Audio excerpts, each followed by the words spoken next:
And we ended up with something that looked a little bit Quakerish, wanted to be quiet and reserved, and and until we started getting some uh, stained glass, and then it took on a different character. So design really matters, and it makes a statement.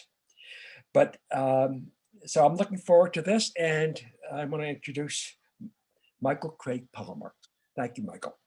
Thanks, Abraham, for the introduction, and thank you all for coming today. So what I'm going to do first is I'll share my screen, and then go full screen. Then we'll start the presentation for today. So this is the cover of the book, Eric Mendelsohn's Synagogues in America. And if you're interested, it's available on Amazon. So if you go to Amazon and search on Eric Mendelsohn and my name, Michael Craig Palmer, then you'll get taken to the Amazon page for the book. Now, a couple of other points. As far as questions and answers, I'm going to stop at about the midway point in about half an hour, and let open up the floor then to any questions or comments that you've got. And then again, at the very end of the presentation, there'll be another opportunity to ask, excuse me, ask questions or give comments. And as a way of introducing the material, let me just take a minute or two and explain how I got interested in Eric Mendelsohn. I wasn't originally a photographer. I started out as a statistician. I worked in the pharma industry for a number of decades. And then when that ended, I picked up my camera. Again, I'd taken a lot of photos when I was in high school and in college. And so when I was done with being a statistician, I picked up the camera and started using it. And around that time, I was actually in Tel Aviv. So I'd worked in Israel, in Tel Aviv and Jerusalem during the 90s. And there was a neighborhood in Tel Aviv that I really liked. I was really interested in it, and I really enjoyed myself there. It's called the White City neighborhood in Tel Aviv. And it's made up of buildings that were built and occupied in large measure by refugees from Germany and Central Europe during the 1920s and 1930s. And it has a very distinctive, very Bauhaus, they call it, kind of feel and architecture, and a very livable scale. The buildings aren't very tall. There's a lot of trees and greenery. So it's a nice place to go. And when I worked in Tel Aviv, I used to go there during my lunch breaks and sit on a bench on a boulevard and just enjoy the vibe of that neighborhood. So when I was back with my camera around 2015, 2014, I went back there. I still enjoyed it a lot, and I wanted to learn more. So I went to a place in Tel Aviv called the Bauhaus Center. I met the director. His name is Michael Gross, and he took me on a tour of the White City. And during the course of that tour, looking really at the architectural and historical aspects of these buildings, he mentioned that he publishes a series of books about Tel Aviv, and he had one coming up, and he's looking for a photographer. So I said, sure, I'd love to do that. And I took some pictures. I went back to him a few days later. He looked at them and he said, yeah, this looks great. So let's go ahead and do it. So I spent most of the year 2015 with my camera, my tripod, working my way through the White City in Tel Aviv, looking for particular aspects of those buildings. And when that project was coming to a close, I went back to Michael Gross and said, Jay, I really like that. And maybe, I'm looking for something else that I could do. He had nothing on his own, but he mentioned Eric Mendelsohn, the architect, who was sort of a vague name in my mind. I'd maybe heard of him, but I wasn't quite sure. So Micha told me about Eric Mendelsohn, and I looked into Mendelsohn, and what attracted me to Eric Mendelsohn was the fact that the arc of Mendelsohn's life through the latter part of the 19th century, through the beginning of the 20th century, really paralleled Jewish experience during those years. So looking at Mendelsohn's life and the places he went and what he did, we get an idea of what the Jewish experience was like during the first part of the 20th century. So the fact that I could tell two stories at once, the story of Eric Mendelsohn, the man and the architect and his work, and the story of the Jewish experience during those decades, made this a very attractive project to me. And I found other people to work with. Micha directed me to some other people, and we were off the ground. And so 2016 was really devoted to Eric Mendelsohn's buildings. I did some photography in Israel, some in Europe, and I spent a lot of time looking at Mendelsohn's work in the United States, particularly the 4 synagogues that we're going to be talking about this afternoon. And that work from those synagogues really encompassed a whole oeuvre in its own, a whole concept in its own. And why that's in the book is because it's really, really underrepresented in books and thinking about Eric Mendelsohn. So there weren't any current photographs of these four buildings or Mendelssohn's work in the United States. There was a lot of discussion, a lot of work, and a lot of publications about Mendelssohn's work in Europe, but in the US it was kind of neglected. So there was a need there. And I wanted to fill that need with the pictures of these synagogues. And that's what I did with this book, and that's what we're going to be talking about. So we have basically four units that we're going to look at this afternoon. I'll talk a bit about dwelling and wandering. So Mendelssohn's dwelling and wandering during those decades of the beginning of the 20th century really parallel the Jewish experience during those years. I'll look briefly at Eric Mendelsohn's circle, the people that he knew, particularly in Berlin. We'll spend a little bit of time looking at some of the work that he did while he was in the wandering phase. And then for the last half of the discussion today, the bulk of the discussion will be about his work in America, these four synagogues. So this, oops, going ahead of myself here. There we are. So this is Mendelssohn's wandering. So he was born in Germany in 1897, and he left Germany in 1933. You see that indicated in the upper right corner. That was when Hitler came to power. And the reason he had to leave then was because one of the very first acts of the Nazis when they came to power in Germany was to expel Jews from professional societies. And Hitler came to power in the winter of 1933, and sure enough, late winter, early spring 1933, he got a letter from the president of the Prussian Architecture Society informing him that he was going to be expelled immediately because he was a Jew. Now, the reason that forced Mendelssohn to leave Germany is because if he didn't belong to that society, he couldn't practice an architect. So in order to practice architecture and be licensed, he needed to be a member of the Architectural Society. Once he was expelled, he lost the ability in German society to follow his profession. He had to leave. So he went to England. He was in England for a while. In the mid-30s, he opened up an office in Jerusalem. So he was working in England. He was working in Jerusalem in 1941. The war in the Mediterranean and Africa became very intense, and it was no longer possible for Mendelssohn to practice his profession in Jerusalem. He was able to get a visa to come to the United States, and he took, for himself and his family, he took this very roundabout trip from Jerusalem to Basra in Iraq, from Basra to Karachi, Karachi to Bombay, Bombay to Cape Town, South Africa, and then that very long leg across the South Atlantic Ocean to Port of Spain, Trinidad. From Port of Spain, he went to New York, and he spent the war years in New York in the Hudson Valley. And in 1945, he moved to San Francisco, and he lived out the rest of his life there until 1953. And the buildings we're talking about today were designed and built while Mendelssohn was living in San Francisco. So let's look at Eric Mendelsohn in Germany. And this is a picture of Mendelssohn and his siblings.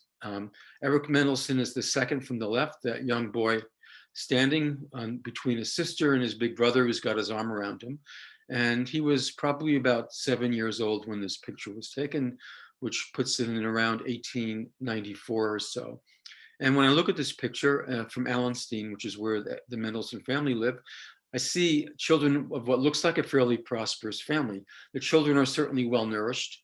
They look confident, they look comfortable, they have good clothes and are well taken care of. And as a matter of fact, Eric Mendelsohn's father in Allenstein in East Prussia was a well-respected member of the broader German community. So even though he was a Jew and he identified as a Jew and always thought of himself as Jewish there, that didn't keep him from being honored by the Germans in the town. And he was elected to an honorary position in Allenstein. He was a haberdasher, that is, Mendelssohn's father was a haberdasher. He owned a shop in Allenstein, and as you can see from the picture, was fairly prosperous, at least in 1894.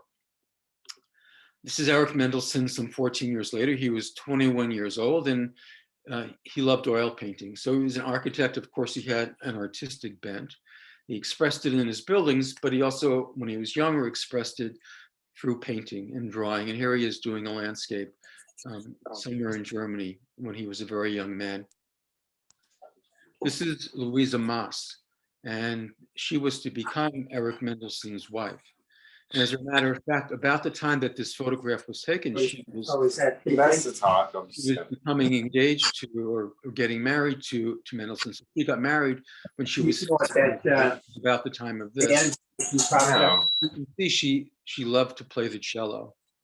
So she had times had idea that she would become a professional musician, but once she married Eric, that became impossible because in those days, a married woman could not have a profession as a musician.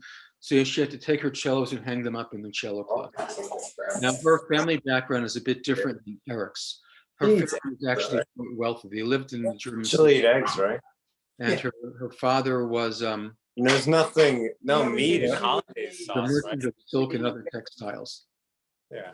So Jerry, can you mute that? Okay. And it's interesting that the family was quite sophisticated. And as a matter of fact, in their household, they didn't speak German, they spoke English. So by the time she was 16 and this picture was taken, she was very comfortable speaking English. And that was she held that in good stead when she was forced to leave Germany and went first to England and then here. So this is the young couple about the time they were married in 1916. So at this point in time, World War I was raging in Europe, and Eric Mendelsohn was serving in the Imperial German Army. His initial service in the army was on the Russian front, and in 1917, the Bolsheviks took power in Russia, and they reached an armistice agreement with Germany, and the Eastern Front shut down. Mendelsohn was moved to the Western Front, and he spent the war there. When the war was over in 1918 to 1919, he was decommissioned and left the army, and he moved to Berlin with his family. And this is a picture of Eric Mendelsohn's about 10 years later. This is 1929. So that's Eric Mendelsohn on the right, looking quite well-to-do, and he really was. So at this point, he had achieved both fame and fortune in Berlin.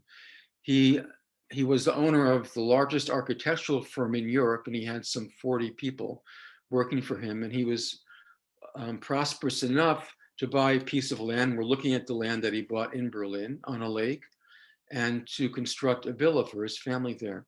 And what's going on in this picture is this is the first day of construction on the new Mendelssohn Villa in Berlin. And the tradition in Berlin was that the owner of the property, the owner of the new construction, would ceremonially move the first clods of earth from the excavation to another site on the building property.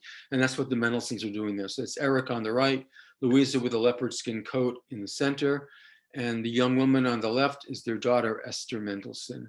And they're just getting started on their new villa.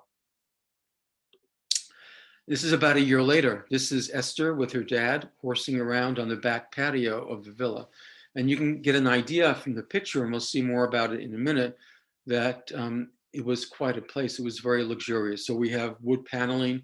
We have a great big plate glass window. We have the stone patio there. And it was meant to be more than just a home. It was meant to be a showpiece and also an advertisement for Eric Mendelsohn, his work and his outlook on the world. And there's Eric in the back patio of his new villa in Berlin. This is 1930. You can see that little wall around the patio. He's got what looks like geranium plantings all around it, very, very lush. It's on a lake. He's got a sloping property, a sloping lot with trees and a lovely lawn. It was really the height of his fame and his fortune in Berlin. And a testimony to that is the person who took the photograph. It was a photographer named Lotta Jacobi, who was a celebrated herself Weimar era photographer of celebrities, and Mendelssohn fit into that category of a celebrity in Berlin in 1930. What's interesting about Lotta Jacobi is that she was a Jew. And it turns out that when you look at Mendelssohn's acquaintances, the people he worked with, the people who worked for him, and also his clients, there was really a preponderance of of Jews in that community. So he was really living in sort of a Jewish bubble in Berlin. He was in the Jewish intelligentsia, and he was very comfortable being there.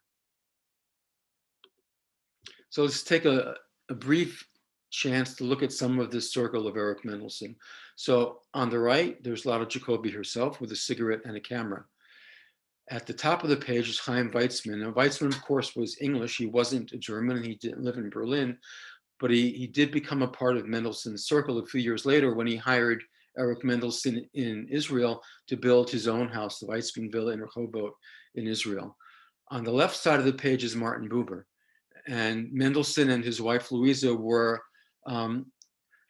followers of Buber. They studied his philosophy and talked about it and wrote about it among themselves, and really were enthusiastic about Buber and his thought. At the bottom of the page, you probably recognize Albert Einstein. And the reason I've chosen a photograph of Einstein with a violin is because Albert Einstein would often come to the Mendelssohn Villa in Berlin with his violin case under his arm.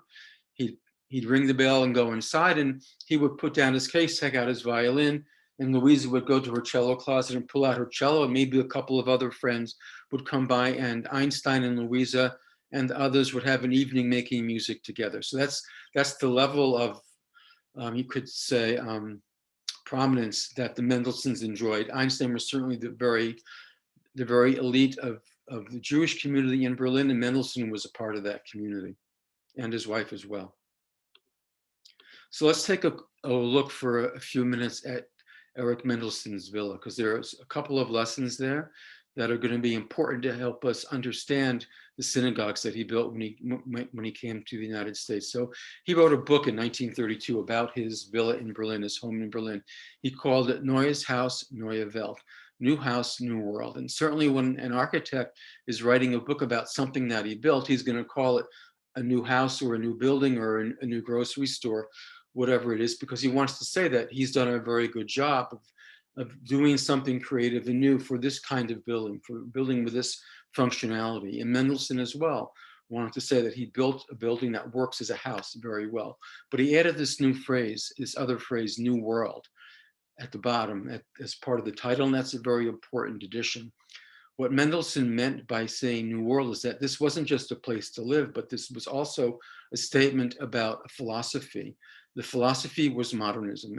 Mendelssohn believed in that, in a modernity, a newness of our time, or a newness of his time in the 1920s and 30s that was different than had happened before.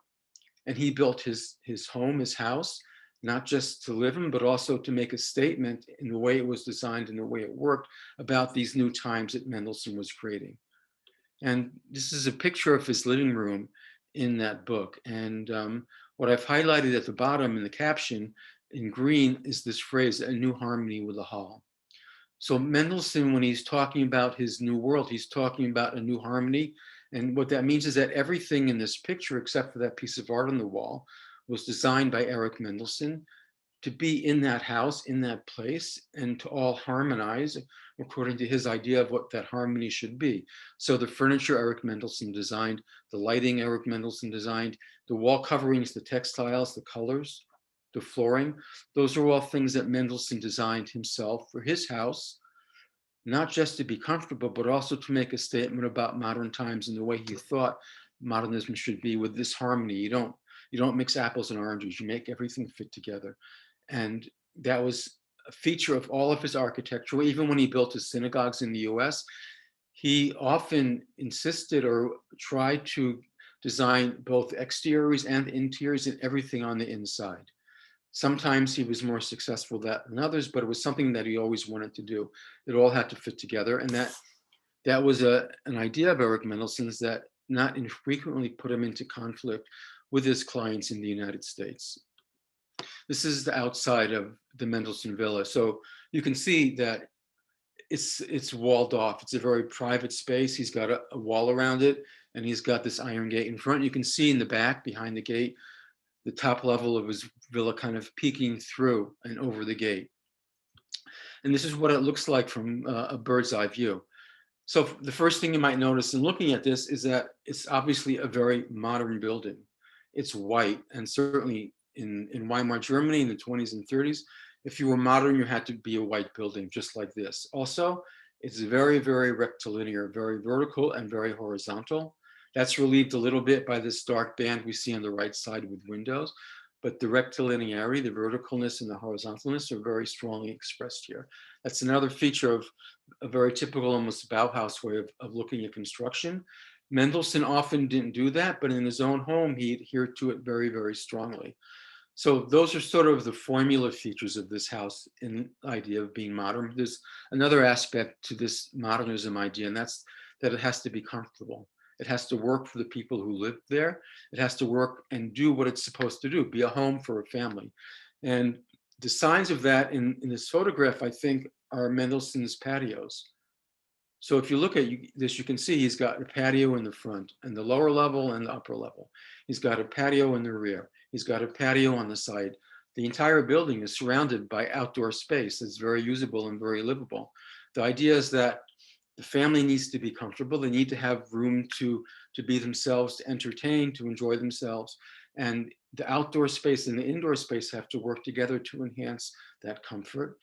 And that comfort, the idea of this being a place for people to actually live and prosper, is integral to the way Mendelssohn thought about his buildings. They had to look his way, but they also had to work for him as an architect of modern times and for his clients.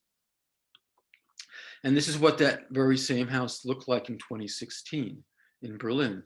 So this is some 85 years after the house was built. And I think what's very notable about this is think about what happened in Berlin during all those years. From 1930 to 2016, there was a tremendous amount of history in Berlin. There was vast destruction, vast devastation, restoration, rejuvenation. And through all of that, the Mendelssohn House survived and endured. And it looks remarkably similar to the way it looked when it was built in 1930. And remarkably also, it still looks modern. So Mendelssohn's vision about what a modern house should look like is a very, very durable vision. It looked modern in 1930 when he built it. It looks modern today, many, many decades later, some 9 decades later. And that's a remarkable testament to Mendelssohn's skill in his modernist vision. The house also functions the way it was supposed to function in 1930. So it's occupied today by a wealthy family, just like it was occupied by a wealthy family in 1930. That's also a characteristic of many of Mendelssohn's buildings. They worked over the decades, doing the same thing he designed them to do decade after decade. People were happy with them. So that's also a testament to his skill as an architect, making buildings that could live and work in a sense, has times changed and doing exactly what they were intended to do. This is the front gate again. So the front gate is still there. It's a new gate. The city of Berlin has put up a plaque there acknowledging that Eric Mendelsohn lived here until 1933. Now, as you mentioned, in 1933, Hitler came to power. Mendelssohn was expelled from the Prussian Architects Society, and he moved to the UK. And when he got to the UK, he needed to reestablish himself as an architect, and he did. So he formed a partnership with a British architect named Serge Tremaya. And this building, the Delaware Pavilion, in a city called Bec-sur-Lancy, is perhaps their most notable structure. This was built in 1935, and it's a beach pavilion. It's meant as a place for people to go when they're going to the sea to change into bathing suits, to shower and change out of bathing suits, perhaps to get something to eat.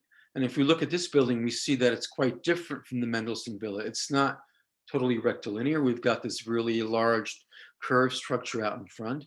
We have a very extensive use of glass. So we have glass walls on each story of that curved structure, and then the entire wall down the side from the center to the right side of the picture shows that there's a glass wall there as well. This use of glass and this use of curves is typical of Eric Mendelsohn when he came to work in the United States. So he felt that curved structures gave a lyricism and a softness to an otherwise kind of harsh Weimar or Bauhaus design. And he really was looking to make a softer, more lyrical design. So he was not afraid to use a curved structure, whereas in the typical German Bauhaus, curved structures were not used. Everything was more rectilinear. So Mendelssohn was always true to himself more than he was to any particular school or practice of architecture. This is the Weitzman house in Rehovot that I mentioned a few minutes ago that Mendelssohn designed and built. So this was built in 1936. The photograph I took a few years ago, and what you see right away is that we've got that curved structure in the end of this courtyard where the pool is. And what's also worth noting here is that on the right side, we've got a row of windows, and on the left side, there's a row of windows.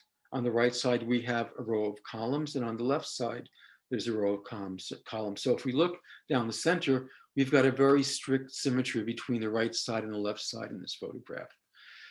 And the reason that's worth remarking on is because symmetry, just like curves, is a feature of a design that's frowned upon by the typical, or was frowned upon by the typical Bauhaus or Weimar modernist German architecture. So the idea of repetition, having a row of windows, for example, where the windows repeat is okay. That's part of their design philosophy.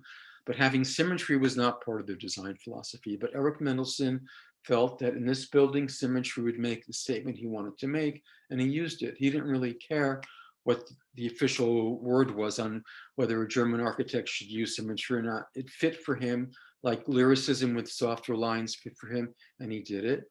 And that's, again, something we're going to see when we look at more and more of Mendelssohn's work, including his synagogues in the United States.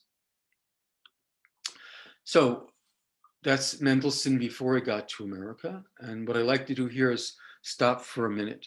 And if anybody has a comment or a question, I'd be happy to do my best to answer that right now.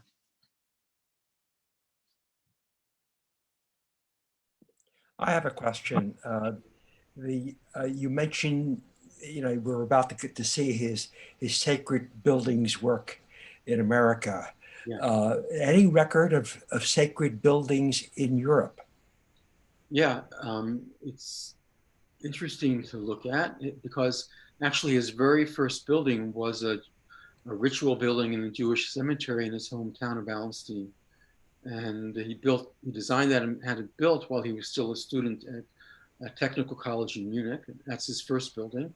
He built, again, a ritual building in a cemetery in his wife's hometown in Mainz, in Germany. That was 10 years later. Actually, no, that was 17 years later in 1929. And he built Jewish Community Center in Essen, Germany in 1933, and the Community Center was destroyed on Kristallnacht in 1938. So those three buildings are the sum total of Mendelssohn's religious buildings before he came to the United States. So he did do it, but it was a very, very minor part of his work. Most of his work is commercial, yeah. Oh, I have another question. Can you hear me? Yes. Great. I know that like when people talk about Frank Lloyd Wright and his buildings, they talk about that like they leak and they weren't that structurally sound. So I'm wondering, like, were Mendelssohn's buildings any better?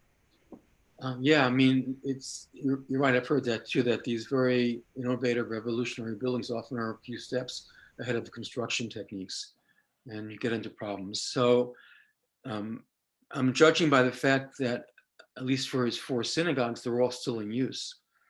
Nobody has decided that it's too much trouble to keep these buildings. So I'm imagining that if there were technical problems with the buildings, that those were not impossible to solve, and things are under control, and the cost of upkeep and maintenance is under control enough so that these buildings that are 70 years old are still being maintained. Now, when I went to visit the synagogues, nobody made a point of saying, we love the building, but the roof leaks. So I think that's all okay.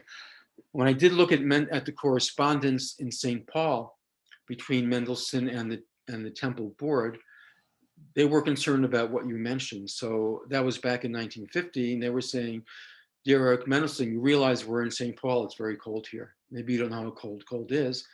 And that insulted him. And he said, I know very well what it's like in St. Paul. I looked at all the charts, don't worry about your building. So he thought about it, and he tried to anticipate problems. So it seems like it wasn't the problem for Eric Mendelsohn that it was for Frank Lloyd Wright. One other question for me, Abraham. German Jews are known for their strong connection to the Enlightenment, and they really had, a freedom that Jews in other parts of the world didn't have. And they frequently, some became Christian. Was there any situation where he was tempted to do that? It doesn't look like it. I've read a lot of his letters, and he and his wife, before they were married in the 19 teens, talked about Martin Buber. They didn't talk about Christianity. So I think he was always very confident of his identity as a Jew and always proud of that.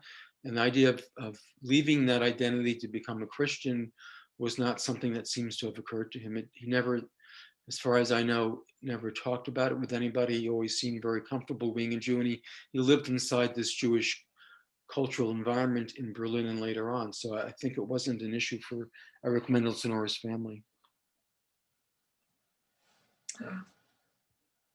Any other questions or comments? Okay, let's go on then and look at Mendelsohn in America.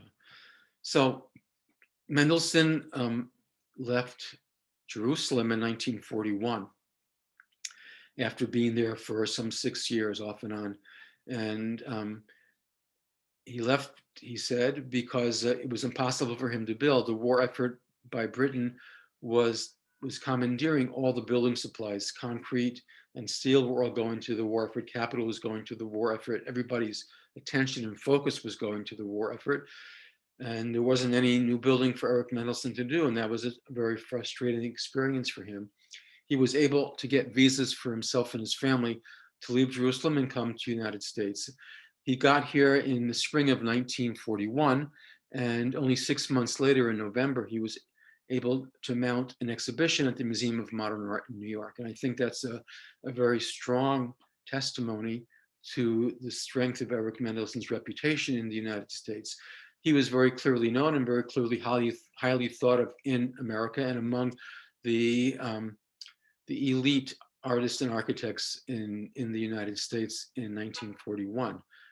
So this is an inventory, the first page of a multi-page inventory of Mendelsohn's exhibition at the MoMA from November 41 till January 1942. The very first building is the Einstein Tower, which was his first significant building in Berlin in 1920. And it goes down. He basically lists every building Mendelsohn built from the Einstein Tower onward. And what Mendelsohn had in this exhibition were designs, sketches, photographs, and models of really his entire production during his career from 1919, I guess, until 1940 or 41. And his hope was that this would lead to some work and he could reestablish himself successfully in the United States. Now, the handicap or the problem here was that he wasn't allowed to practice architecture in the US until he became a citizen, and that was 1946. So he spent the war years largely teaching and giving lectures and things like that from the Hudson Valley until he moved to San Francisco in 1945. Now, with the war over in 1945, it was a new time for the American Jewish community. So the new realities for American Jews, the Holocaust that happened in Europe, the state of Israel was being born in British Palestine, and there were tens of thousands of GIs and Jewish GIs coming back from overseas to the United States after participating in the war and perhaps having a new outlook on life and a new outlook on their position in American society. And there was discussion among American Jews about what that meant. One person decided to discuss that in the pages of the journal commentary with regard to synagogue architecture. And her name was Rachel Witzenser Bernstein. And she, like Mendelsohn, was a German Jew. She had left Berlin in the 1930s. She was an art historian and an historian of architecture. She reestablished herself in America. And she was trying to jumpstart this conversation about what now for the American Jewish community. And since her interest was in architecture, particular aspect of that what now that she wanted to answer had to do with synagogue architecture. And what Rachel Witzenser said in her article was that Jews needed to be more self-conscious of their Jewishness in America in this post-World War America. It was a new time, and whereas Jews before had very often chosen to be inconspicuous in their communities to the extent that they could. They wanted themselves to blend in. They wanted their buildings to blend in as well. She felt that now with this new reality, Shoah, the state of Israel, GIs coming back, with this new reality, it was time to be conspicuous, to embrace our identity, our Jewish identity, and be proud of it in the larger community. And that was a novel idea then. And she named Eric Mendelsohn as an architect who she felt could make this really work. And Mendelsohn felt he could make it really work too. And a few months later, he wrote a response to her article, which was also published in Commentary. He said, yeah, I'm ready. If you want me to design your synagogue, this is what I can do for you. And I really agree with Rachel Vicencer, and Mendelssohn's buildings could be flamboyant. And that was exactly what she was calling for. And that was exactly what Jewish communities in some places wanted. So this is the Mount Zion Temple in St. Paul, Minnesota, that Eric Mendelsohn designed around 1950. And I think you can look at this and say, first of all, well, this is certainly a conspicuous building. It's not trying to blend in with anything. It's just out there by itself. It's making a proclamation of what it is. It's a Jewish community building. Eric Mendelsohn put that very large menorah on the facade of the steeple we see on the right side of the page, proclaiming the Jewishness of this building in a very unequivocal, very clear way. And that was exactly what Rachel Vicencer was recommending be done. And when you look at this building from the street, you can see that it's really a lovely site. There's trees, there's lawn, the building has lots of space around it, and it's kind of flamboyant. It kind of stands out. You're going to notice it. You're going to drive by the street and you're going to turn your head as you go by that building. And as a matter of fact, when I talked to the people in the synagogue, they said, you know, when you were taking pictures, did you look behind you, Michael, and see the row of mansions that are there? And I said, yeah, well, of course I noticed them. And they said, you know, those are the mansions that were built by the men who made fortunes in mining and lumber in Minnesota during the first part of the 20th century. They came back to St. Paul, they took their fortunes, they built these houses there. And when our fathers built this synagogue in 1950, they deliberately chose this neighborhood in St. Paul, and they deliberately chose this location on this street opposite those mansions because they wanted to make a statement about who they were and that they belonged in St. Paul and in this neighborhood as much as anybody else with a big mansion belonged here. And that's why we're here. And that's why we're still here. So that's precisely the identity, self-identity and proclamation of identity that Rachel Vicencer was talking about, and precisely the flamboyance, you could say, in proclaiming that identity that Mendelssohn was very capable of supplying. So this is Mendelssohn's first synagogue in the United States. This is B'nai Emunah in St. Louis. So it was designed a few years before Mount Zion Temple in St. Paul, and you could say it has more of a European look. So if we look on the left side, we've got the flat roof with that narrow band of windows completely surrounding the perimeter under the roof. And on the right side, there's that great big parabolic roof that you can see there. And on the side of that roof, you can see there's a medallion, and inside that medallion is the Star of David. So this building, like the building in St. Paul, is proclaiming what it is. It's certainly a conspicuous structure. You can't miss it. It's a fairly prominent street in St. Louis. You can't miss it, and because it has that great big medallion with the Star of David, you're going to know exactly what it is, and that's what the B'nai Emunah community wanted to do. They wanted to proclaim their Judaism to the larger community in St. Paul. And if you go around the corner on that building, you can see this wing of it. So this is the classroom wing where the Hebrew school was. And Mendelssohn's idea, and he did this in all 4 synagogues, was that every synagogue needed 3 pieces, 3 elements. It needed the synagogue for worship, it needed a social hall for community events, and it needed a school wing where children could be educated. And this is the school wing that he designed in St. Louis. And what's very interesting about this is he's made the wall for the school and completely glass, like we saw he did that in Bexhill on Sea too. So it's completely glass on the ground floor, and even the upper floor where he's got an upper floor, that's completely glass as well. And what's interesting about glass as a building material is it has kind of paradoxical qualities. So on the one hand, glass is a real good divider. If we have a glass wall, then the inside and the outside are separated. We have a very good sense of what's inside and what's outside.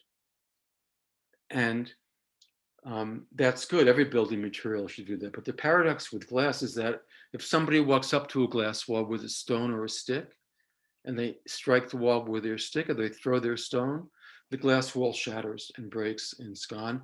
The barrier that made inside and outside disappears, and we don't really have inside and outside anymore. So what makes glass work? Glass works when there's mutual respect. When the inside and the outside respect each other, then glass is a sound building material.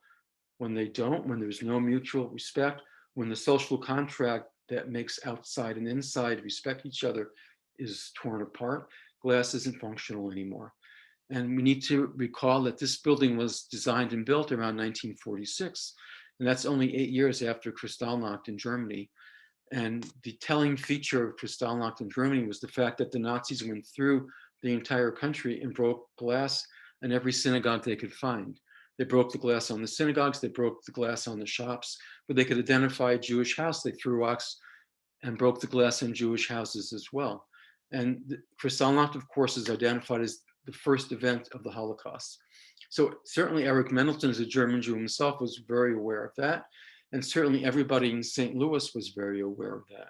But nevertheless, Mendelsohn and his clients chose to make the wall for their school glass. And I think that makes a very strong statement about how they all felt as American Jews, confident. They felt that social contract that made the inside and outside functional was something they could rely on, and they built a glass wall for their children. And I think it's a strong statement about that community, of course, about 1946 and the place of American Jews in America then, and also about Eric Mendelsohn himself. And we'll see more of his structures that have a lot of use of glass. And this is one of them. This is the Park Synagogue in Cleveland. So that large dome is certainly a very conspicuous feature. You're not going to miss that. It proclaims what it is on the top of it. You can see that finial. That's actually the 10 Commandments, the tablets of the 10 Commandments. It has Aleph, Bet, Gimel down to the Hebrew letter Yud, 1 through 5 and 6 through 10 for the 10 Commandments. So it's a Jewish symbol. You're going to know this is a Jewish building. It's very conspicuous. As a matter of fact, when this dome was built, it was said to have been the 4th largest dome in the world. If you look at the bottom of the dome, you can see again a glass wall, that orange band. Those are large windows that go completely around the perimeter under the dome. So again, the statement about self-confidence and identity in the American Jewish community by using glass as a construction material in these buildings. On the side of Park Synagogue, this is the main entrance. And what's worth noting here, I think, is that if you look on either side of those doors, you can see there's what looks like 2 anchors. And those are actually the Hebrew letter Shin. And in the Park Synagogue in particular, Mendelsohn had kind of an obsession with the Shin. So we see shins on these doors. The grill work around the doorways is made up of little shins, one after another. And inside, as you walk through the Park Synagogue, we're going to see shins here and there. Almost every time you turn the corner, there's something that looks like a shin. It was really an obsession that Mendelsohn had in particular here, but to a lesser extent in his other buildings as well. This is Eric Mendelsohn's final synagogue in the United States. This is Temple Emmanuel in Grand Rapids, Michigan. So of course, what we see here is there's a lot of glass. We've got a big glass wall on the top. We've got a big glass wall on the bottom. And the notable feature here is the center column and these ascending lines. The ascending roof sort of comes out from the center and goes up. And that's a reminder, sort of reminds me and other people of the wings of a bird. So the notion here, the metaphor, is that perhaps just like birds ascend up, the prayers that people offer inside the sanctuary underneath that roof should go to heaven too. Just like birds go up, the prayer should have wings and ascend as well. And Mendelsohn passed away while this building was being built, and it was really only just begun by the time he was gone. And this is the street view. So once more, the street view shows us a really conspicuous structure. It's set far back. You're definitely going to notice it. You're going to notice the site that it's on, lots of grass and lots of trees. It's in a residential neighborhood. It can't be missed. And that was, of course, the intent. And it can't be missed in another way, too, because the Jewish congregation in Grand Rapids in 1950, just as they were starting out to construct this and design this building, they put an article, and they worked with the Grand Rapids Press to have an article published about what they were doing. So the reporter came and interviewed Mendelsohn. He wrote an article about the synagogue, about the Jewish community in Grand Rapids and what they intended to do. So this is, again, an example of, in these times, these post-war times, Jews in America wanted to proclaim who they were with a loud voice. And this picture is actually a model of the synagogue. It's not a picture of the synagogue itself. The synagogue wasn't built. And the men who made this happen are in this photograph. This is the temple board for Temple Emmanuel around 1950, when Mendelsohn was just getting started on this project. So the man in the center with the bow tie is Eric Mendelsohn himself. And the man on the left side of the photograph, the younger guy with the tie, is Michael Gallus, who was Mendelssohn's assistant in the San Francisco office.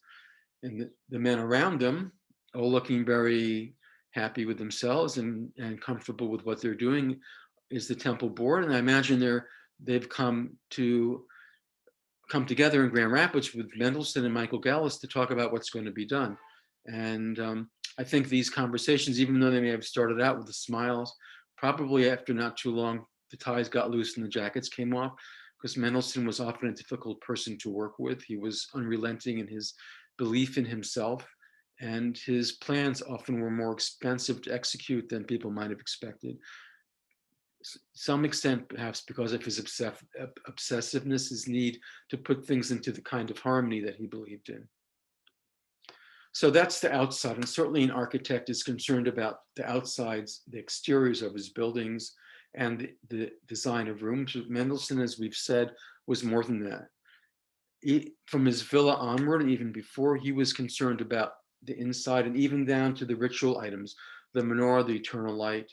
Those kinds of things were things that he had designs for and wanted to talk about.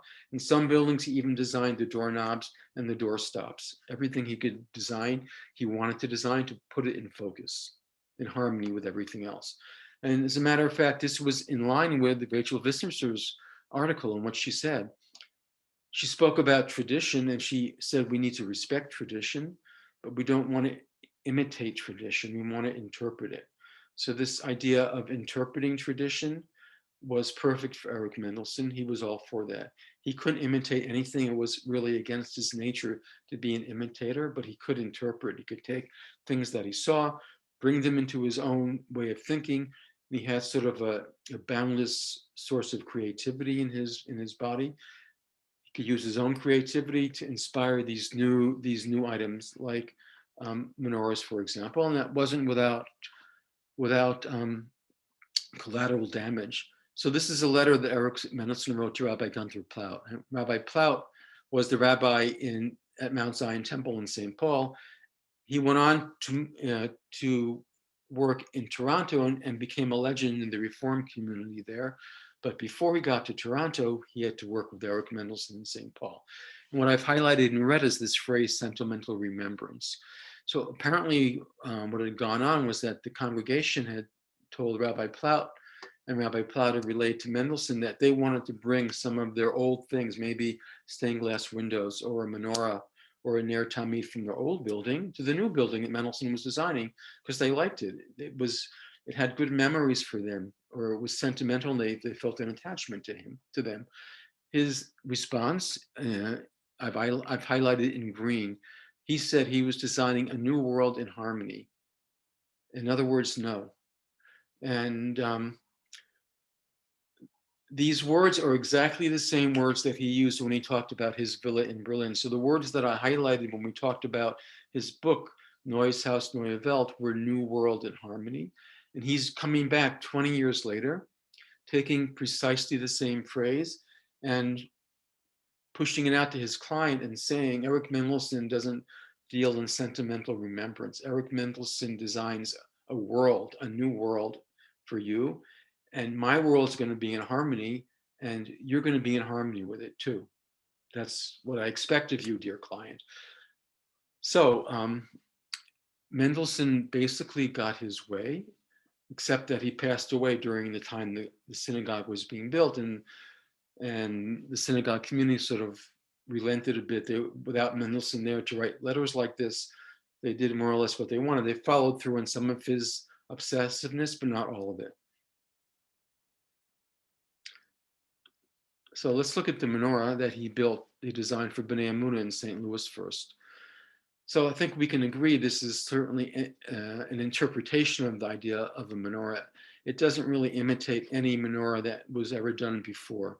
So we have 7 candlesticks, but instead of having a light on top, each candlestick itself glows with light. So that's an interesting interpretation, certainly innovation, and a very imaginative innovation by Eric Mendelsohn. Now, if you look at the base of each of these candlesticks, you see we've got those little brass triangles, and there's sort of a brass rectangle going up. And this reminds me of an olive oil lamp. So an olive oil lamp has this sort of triangular shape, and often there's a wisp of white smoke as the olive oil burns. And I get reminded of that when I look at this. And maybe Mendelssohn had that in mind. So he's making a very innovative interpretation, but he's referring back to the idea of an olive oil menorah. These are 2 of the menorahs that he designed for the Park Synagogue in Cleveland. Now, the Park Synagogue has a large main sanctuary right under the dome, and then under that, there's this small chapel. And these 2 menorahs are in the small chapel. So this is more of a traditional design, but it's certainly an interpretation. It's a very, very clean lines.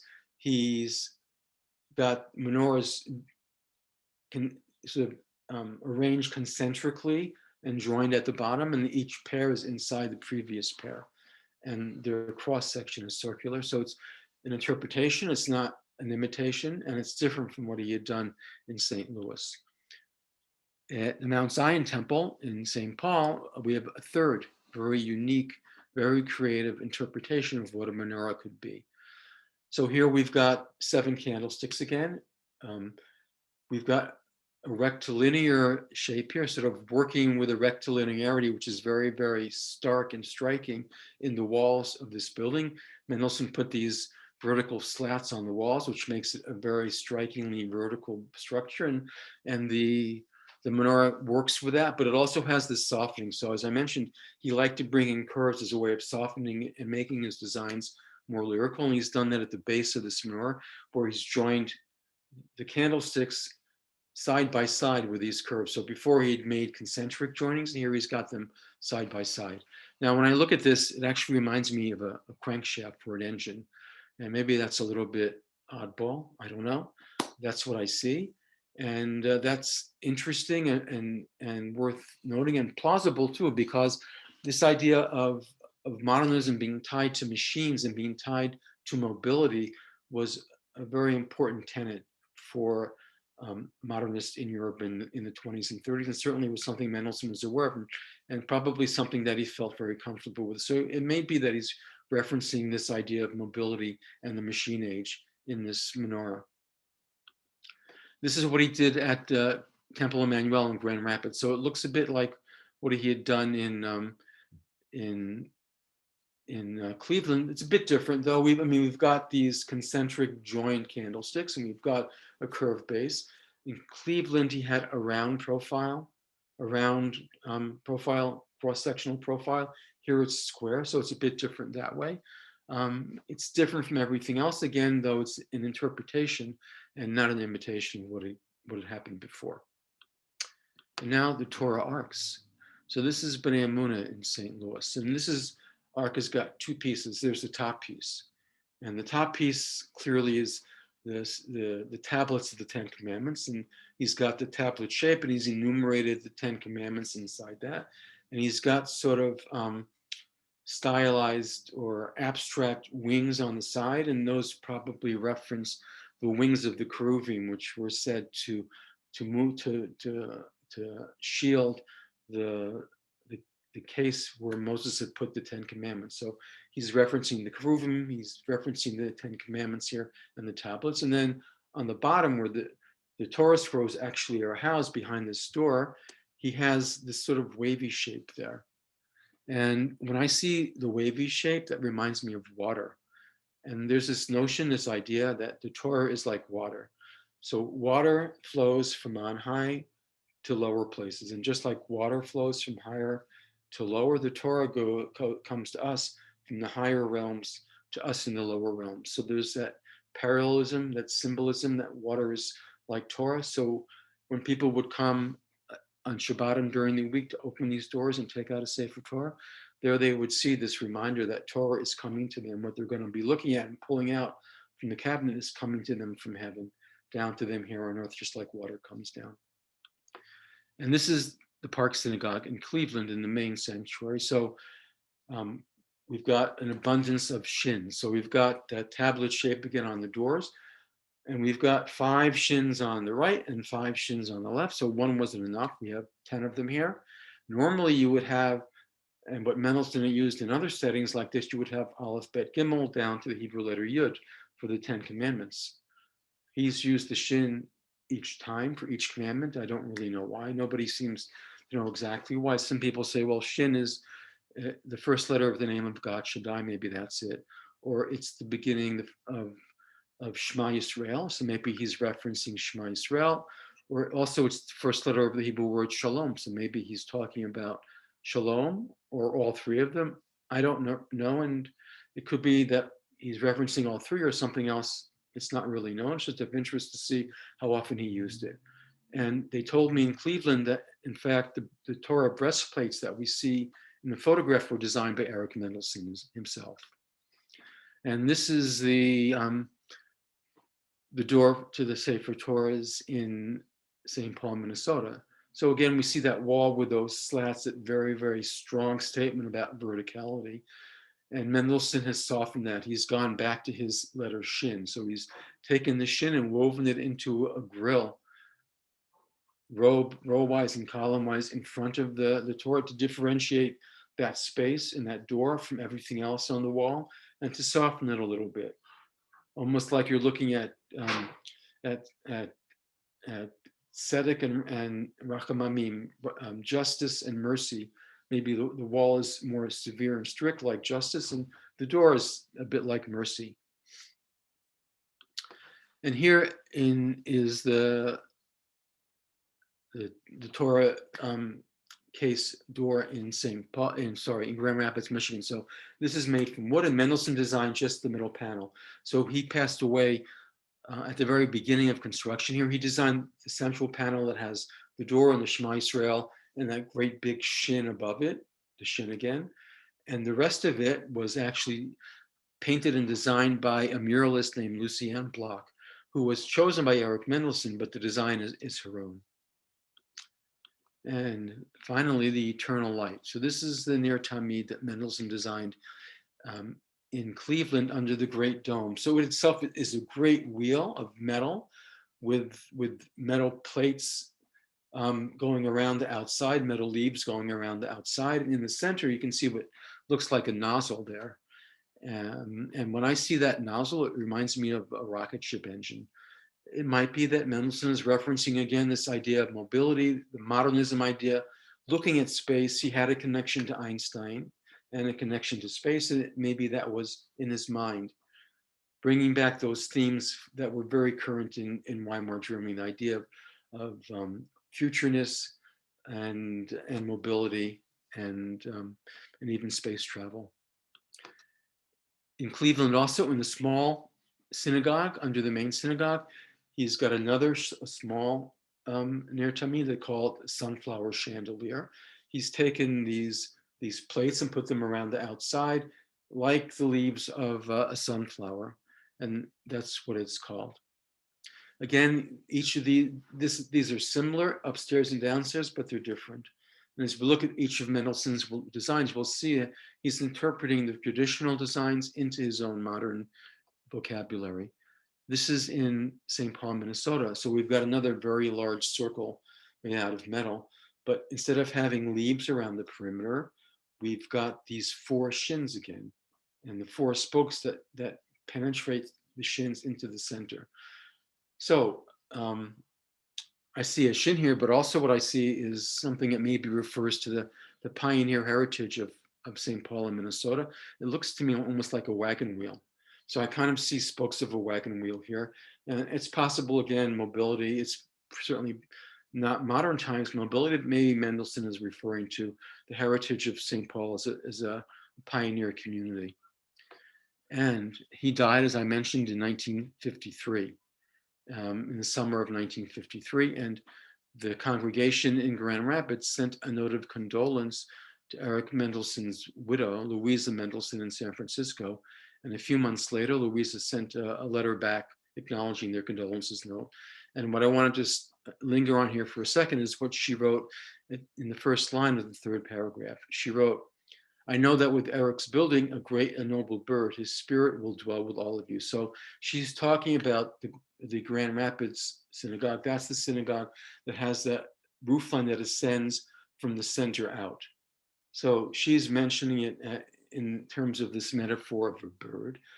So certainly Mendelssohn was thinking about his buildings in metaphorical terms. So his idea of harmony was not just on the superficial level, but also on an inner level as well, a metaphorical level. And he must have spoken about that with her. And she's pointing that out to the congregation who used this building.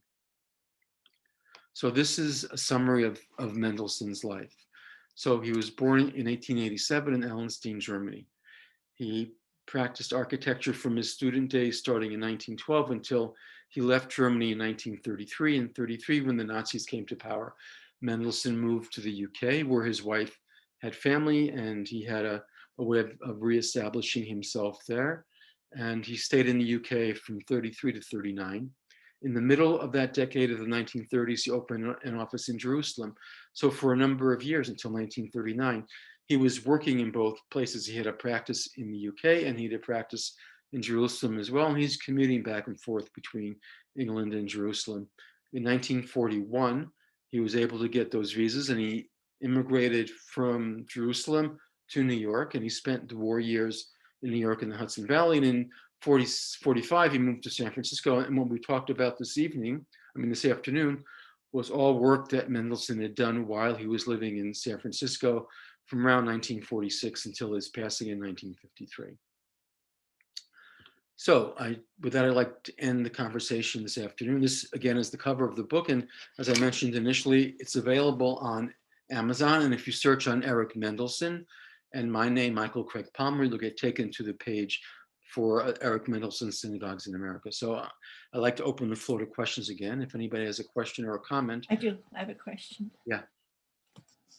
Hello, this is Sharon Victor Liebson, and I wanted to know, in these northern climates with these flat roofs and the heavy snows, how have they held up? Pretty good. They're still there, and I know that for example, domes are particularly difficult to do.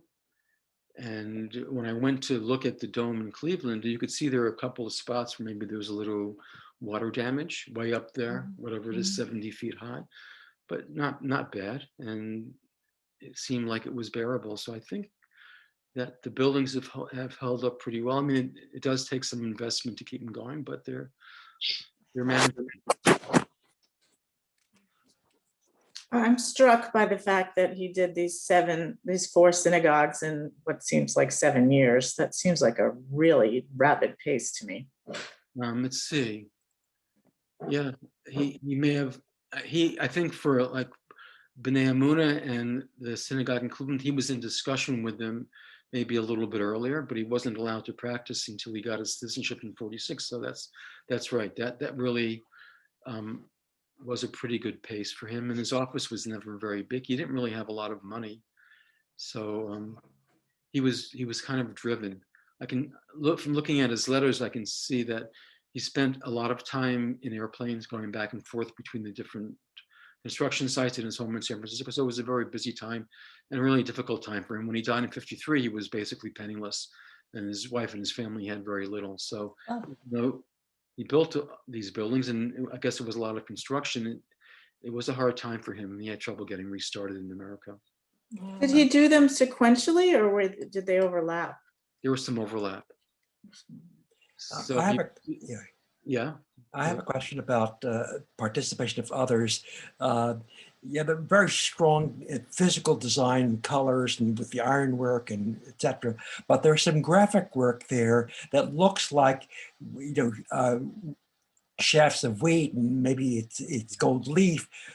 Was that somebody else? You mentioned that he had done one panel, and another artist did other panels, but there seemed to be other graphic treatments on the surfaces that don't look like his work. Yeah, he designed them all. So okay, and including the graphics. Yeah. So I mean, if you look in the book, you see this. There are designs that we see in Cleveland on the walls, and he's got the sketches that they still preserved in Cleveland. And we can see them, so I can see that he designed them. And I also found in his letters references to him looking for craftsmen to execute his graphic designs. One other question. We have in past years, we did Beth Shalom here in Elkins Park here in Pennsylvania, Frank Lloyd Wright, and noticing the dates, he preceded Wright. Was there a relationship? They had a former employee in common. That's Richard Neutra. So there's a man called Richard Neutra who was born in Vienna. Neutra worked in Mendelssohn's office in Berlin for a couple of years and then came to America and worked for Frank Lloyd Wright. And Mendelssohn came to America on an architectural fact-finding trip around 25, and Neutra set up a meeting. So there's a photograph of Frank Lloyd Wright, Mendelssohn, and Neutra sitting together in Wisconsin. Whether they had an ongoing relationship or not, I tend to think it wasn't really so, because I didn't find references to it later on. I don't find references to any correspondence between Frank Lloyd Wright and Mendelssohn after Mendelssohn came to America, but they certainly knew about each other and each other's work. That is true. What about the survival of these buildings? Neighborhoods come and go. I know, for example, Frank Lloyd Wright building is struggling because the neighborhood changes and the money isn't there, and they're rethinking what they should do as to whether or not it should become a museum. What about these buildings that he designed? Are they still being used? All four of the buildings are being used. One of them is not used as a synagogue. What you're talking about happened. So in the 80s, the congregation built a new building and they sold the synagogue. It's occupied today in St. Louis by a Creative Arts Community Center. Ah. And it's still a public building, still functioning very much the way Mendelssohn had intended. And they respect his memory and they acknowledge it. So that's going on. Nice. The other three are still synagogues. The one in Cleveland has also built a new building a long time ago. They've used Mendelssohn's building, the one under the Great Dome, for all these decades. Now they're thinking about selling it. But as of today, so 3 of the 4, and the other 2 are still active and functioning, just the way they were in the 1950s. And those congregations don't have another location.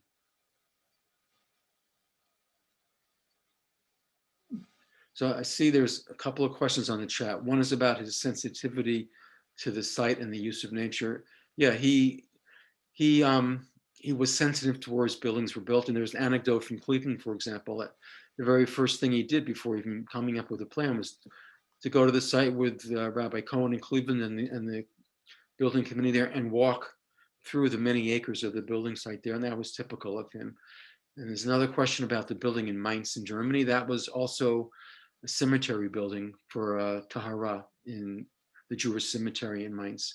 So he built that kind of building in his hometown, and Mainz was his wife's hometown.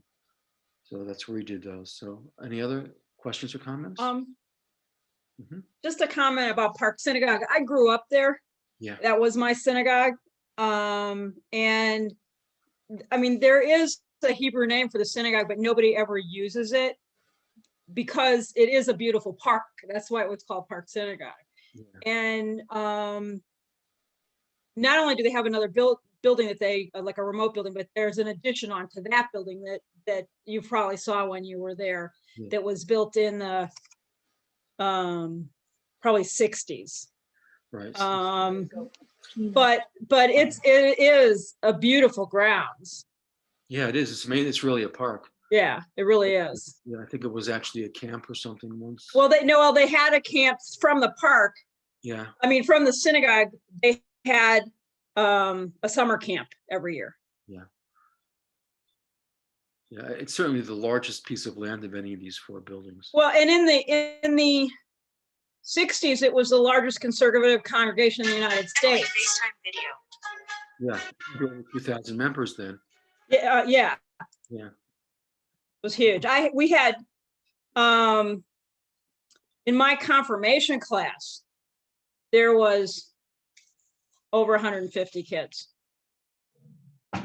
Yeah, and there's a school there. I didn't show pictures of the school, but there's a school. It's a tremendous building. Yeah. Rabbi Cohen was one of my teachers. Oh. Yeah. and his son was in my class. Ah, okay. Yeah.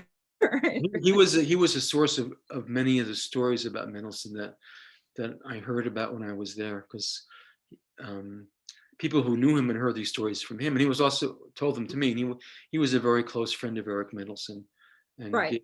gave a hesped at Mendelsohn's funeral. Other questions or comments?